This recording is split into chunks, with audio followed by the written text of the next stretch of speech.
As digital assistants proliferate, researchers raise concerns about AI's impact on childhood speech and development. In 2017, an estimated 25 million digital assistant speakers will be sold, up from just 1.7 million in 2015. And as Amazon Echo and Google Home infiltrate households, children are proving their most devoted users. Yet, despite clear, transformative educational and entertainment abilities, parents and researchers alike are increasingly concerned about how childhood development is being affected by conversant artificial intelligence, easily anthropomorphized, yet devoid of empathy and emotional awareness. As Sandra Calvert, a Georgetown University psychologist and director of the Children's Digital Media Center, told The Washington Post, how they react and treat this non-human entity is, to me, the biggest question. And how does that subsequently affect family dynamics and social interactions with other people?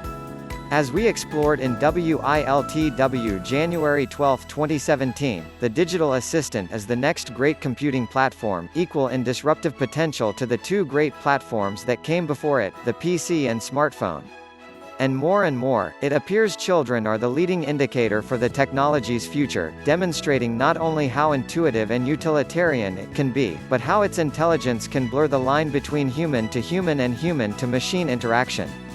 And no doubt as the technology rapidly improves in the months and years to come, the downside concerns arising for parents today will become concerns for all. No device better illustrates the potential power of artificial intelligence for child rearing better than Mattel's Aristotle. Set to be released this summer, the revolutionary Baby Monitor integrates Microsoft's digital assistant, Cortana, to achieve a simple goal. Aristotle was specifically designed to grow up with a child, stated the toy giant when announcing it at CES in January. During the infant stage, Aristotle can learn which song best soothes a baby to sleep and then sing it at the first sound of middle of the night crying. For a toddler, she can be an enhanced bedtime storyteller, reading a favorite book while bringing it to life with light and sound effects. And for a kindergartner, she can be a playtime companion, lending a conversant voice to a favorite doll or action figure. She's built to be a teacher, a parent, and a best friend, wrapped in one, learning and adapting to each child's ever-evolving proclivities. And for time-strapped, exhausted parents, it is easy to see why Aristotle could prove an irresistible addition to the home. However, as Aristotle plays a role that aids, or in some cases, even replaces parents, how will it shape a child at essential stages of language and social development? As David Priest reported for CNET, it's a question Mattel has no plans to confront. When I asked one of their senior managers of marketing, she told me they didn't even plan on researching the effect in the future. Why? Because the technology is entering homes no matter what.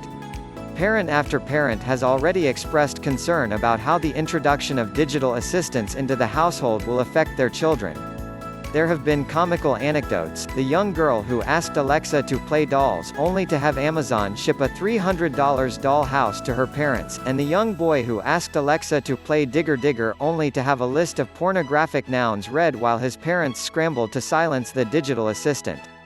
Yet far more troubling, many have claimed digital assistants are making their kids ruder, or as venture capitalist Hunter Walk blogged about Alexa last April, I fear it's turning our daughter into a raging Digital assistants demand concise communication, encouraging bluntness and eliminating common courtesy from questioning.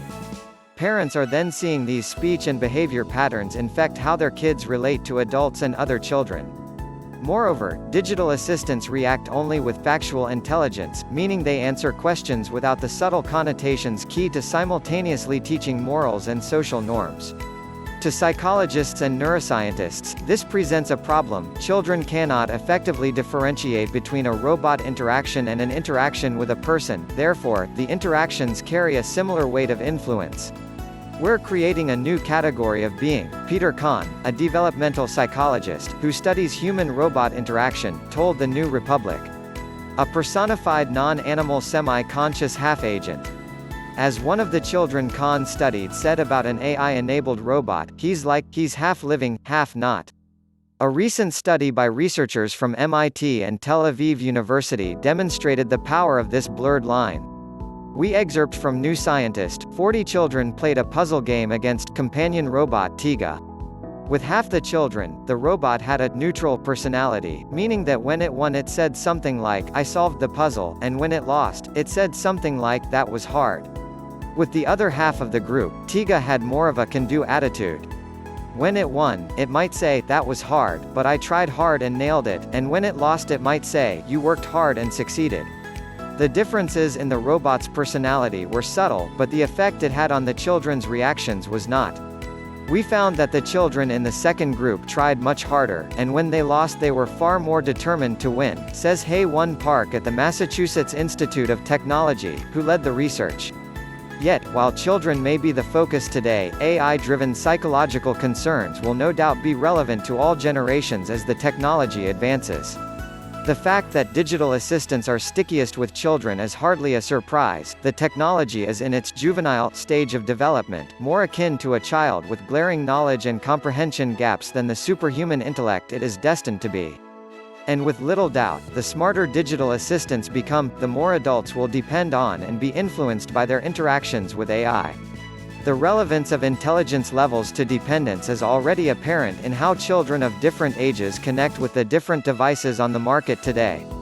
Google's AI is far more capable than Amazon's, a fact Massachusetts-based digital agency Stone Temple recently demonstrated. They asked Google Home and Amazon Echo 5,000 questions.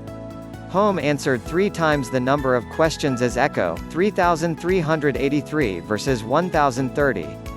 Moreover, out of the questions Home answered, 89.5% were correct, which compares to only 86.9% for Echo. Due to this intelligence gap, older children are connecting more deeply with Home than Echo. As the Washington Post writes about what Ken Yarmush, a Virginia-based app developer, observed with his 2-year-old and 5-year-old, Yarmush's 2-year-old son has been so enthralled by Alexa that he tries to speak with coasters and other cylindrical objects that look like Amazon's device. Meanwhile, Yarmush's now 5-year-old son, in comparing his 2 assistants, came to believe Google knew him better. "Alexa isn't smart enough for me," he'd say. We have seen time and again that the more immersive digital technologies become, the more they impact perception and experience beyond the digital realm. Digital assistants promise to create unprecedented human-machine dependence, and in turn, unprecedented melding of the real and the digital. So far, the tech giants authoring the technology have not taken into account the potential psychological downsides and steered digital assistants accordingly. And given their track record, it seems most likely they will always prioritize dependency regardless of the societal consequences. Once again, we are reminded of a question posed by New York Times technology writer John Markoff, one solidifying in importance as we enter the AI era: will we control these machines or will they control us?